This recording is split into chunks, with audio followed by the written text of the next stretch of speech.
just wanna be with you.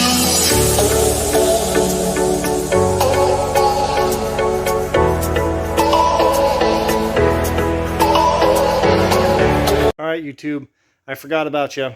Hemi here. After the race, I've decided to recam the engine. I have another cam. I have more of a turbo cam. It's a little on the wussy side, but this cam makes more power. But it made more power when the engine had more compression, a little more stroke, and now it's just kind of anemic. And even with my dumps open, the thing doesn't want to spool. So, putting the other cam in here. Pulled the fuel tank already. I didn't forget about you. But my phone needs to charge. So this is my intro. Follow along today as we recam a Hemi.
Here is a treat.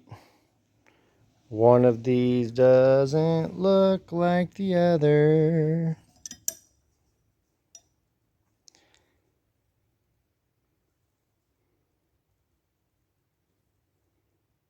Well, that won't focus, but there we go. Come on, baby.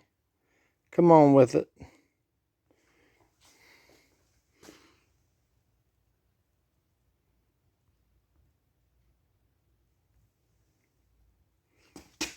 Oh my gosh.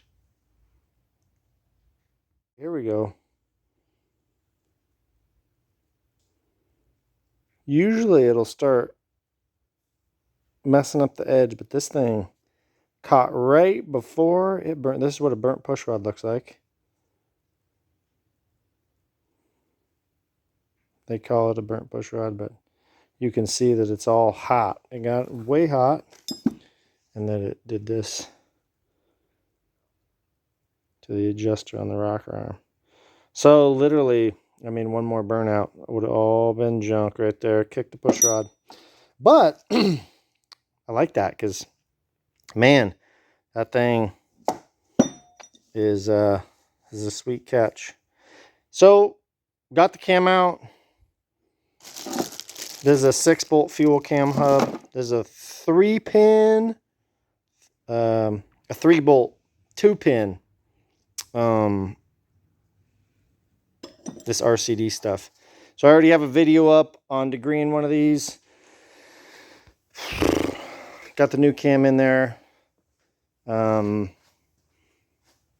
get this unit degreed.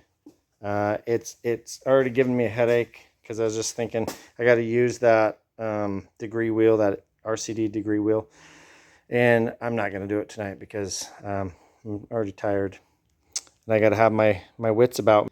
So tomorrow after soccer, we're gonna degree this cam in and put this all back together and do a spool test and just see, and it should theoretically help that.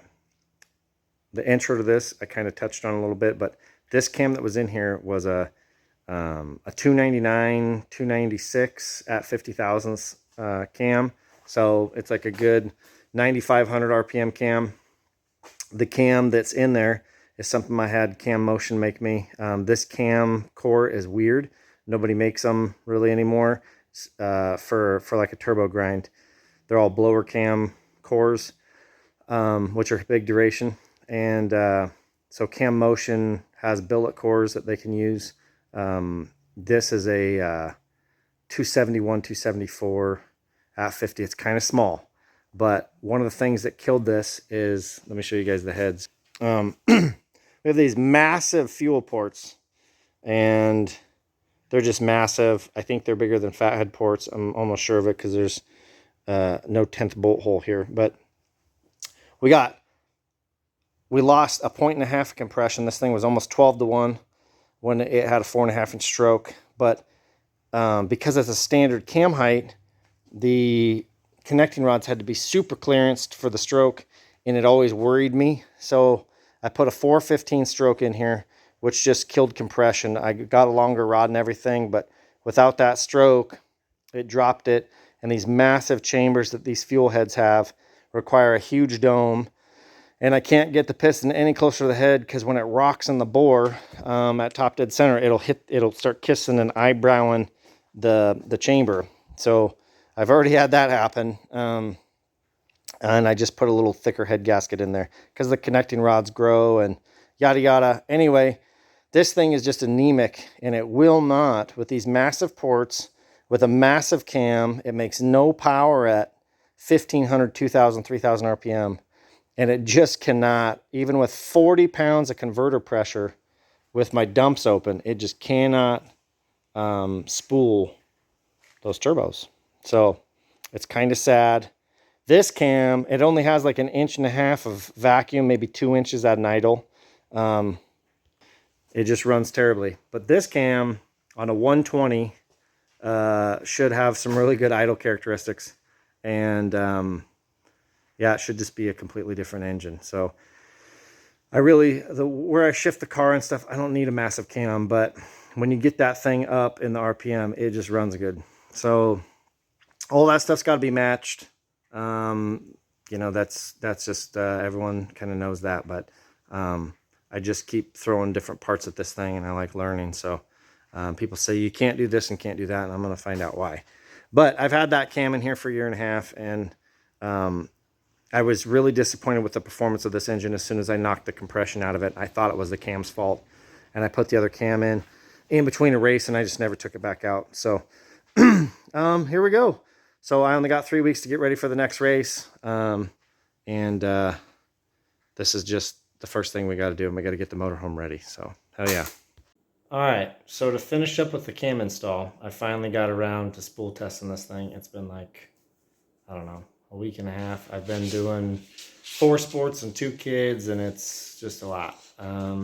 So anyway, finally got out there today, day before Mother's Day, and spool tested this thing. Let me show you the data log here.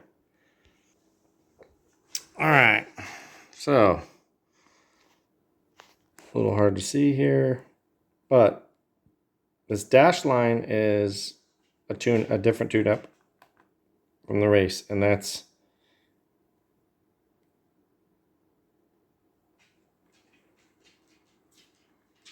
what is this out here?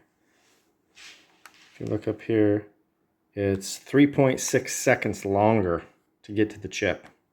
So that's what that cam did to me. It looks like this is just a math channel for power. But it's making a little more horsepower. That's okay. But what's really crazy is, flip this back around here. I fired this thing up and it was revving to 2400 RPM. It usually idles at like 1300, 1200. So I was like, oh, well, maybe I got the cam sync and stuff off. I was pretty sure that I just nailed it putting it in. Spent some time figuring out exactly where it was. Wanted to put it back. Didn't want to mess with that. So I threw the timing light on it. Thought maybe, man, it's got 20 more degrees ignition timing than it's supposed to. And it does not. So I had to back the idle speed screw down 1.5 turns. And then this thing, the old cam, like I said, is like a 2, I don't know, I'd have to look at the specs. Actually, I can look at it on here. This thing also idles like 4 or 5 inches, 6 inches of vacuum. The old cam was like 1.8. to 2.3, somewhere in there. So hang on a second.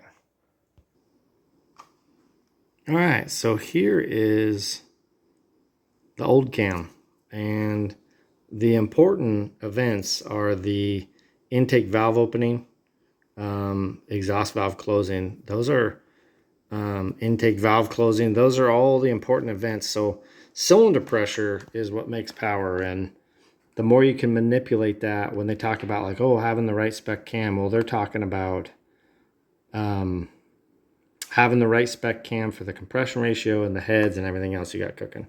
So this was a 295. This is what it really measured. This was a 295 on a 115, and I ran at 4 degrees advanced. The new cam got a couple degrees retarded. It actually, with the rocker arms, measures a 273.2, 274.3. It's on a 120. It's 2 degrees retarded. So there's my true timing. That's what it's actually installed at. And it's pretty dang close. So I was measuring like 19 and a half. Anyway, so this thing, that's what camshafts do. So this thing just makes way more power down low. In fact, let's just do something fun here.